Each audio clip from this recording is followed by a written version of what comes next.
Hello, Julie Farmer from myPA virtualservices.com. Today I'd like to talk to you about why it is we take minutes of a meeting. Now our brains are really good and they're able to retain an awful lot of information, but that information isn't necessarily the same information that our counterpart in the same meeting may have heard. I know it sounds a little bit odd, but come here, let's have a look at this. And I can describe this really easily in this simple diagram. So if we take a crossroads here, so any old crossroads on any old road, and we've got a car that is pootling along here, just minding its own business, and unfortunately this car knocks somebody over. Now, they're not hurt, they're just knocked over. On this crossroads we have somebody standing on point A. We also have somebody on point B, C and D. So we have 4 witnesses to this one accident. I have a question for you. Would A have the same report that C had about the accident, or would it be slightly different? I'd like to say that it would actually be different because A's perspective is different. He's standing from a different angle and he's looking at things in a totally different way. He could have been looking at the car saying it's a really nice car. Could have been looking elsewhere and just heard the screeching, turned around and had a look and found out what's happened. So A will be very different from C. But A and B will also have a different view because B is looking at it from a different angle. So here we have 1 accident and 4 witnesses.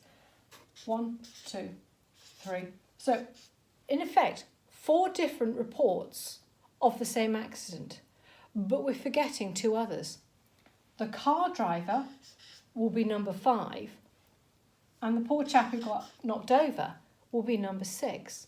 So once again, 1 accident and 6 different reports.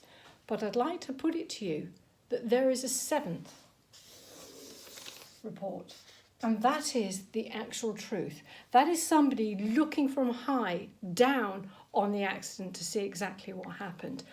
And this is what happens in a meeting. When people are talking, they hear things that they want to hear. They listen to things that they want to hear. So let's just take this example one step further. If on a Friday we decided that all of the staff in the office got tired and frustrated about 2-3 o'clock. So as a company, we're going to give them a bottle of water.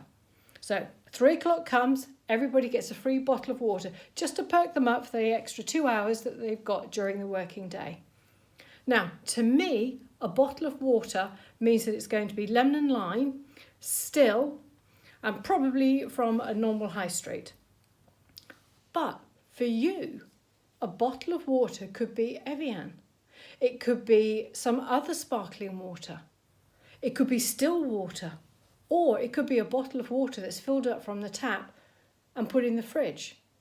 So all of a sudden, during our meeting, we've decided that we're going to give our staff some bottled of water. But that bottle of water means something totally different to you and to me. And this is where the minute taker comes in, because the minute taker will listen to what's being discussed. Because during the meeting, everybody would decide what kind of water they want, then write that down, send out the minutes, and everybody will clearly see what it is that's been decided. Now, if during that meeting they just said a bottle of water and it wasn't decided which bottle of water it is, what are you going to do? This is where the chair steps in and has to make that final decision during that discussion. But the reason that we take these minutes is because we will hear what we want to hear. We will remember what it is that we want to remember. Now, another interesting thing about memory is that every time we replay a memory, we rewrite it. Very, very tiny, but it gets rewritten. So it could be that at the beginning of the meeting, when we had a discussion, we were talking about plain tap water. By the end of the discussion, it was fizzy flavoured water. What part of that are we going to remember? That's why we take minutes of a meeting. That's why a minute taker is so important, because the minute taker is impartial to the decision. They will sit down and take note of the discussion and the resolution, the answer, the solution. I hope that makes it simple as why we take minutes of a meeting. My name is Julie Farmer from mypavirtualservices.com. If you have any questions about minute taking, put them in the comments. I will answer them, or email them to me at info@mypavirtualservices.com. I look forward to hearing from you. Take care.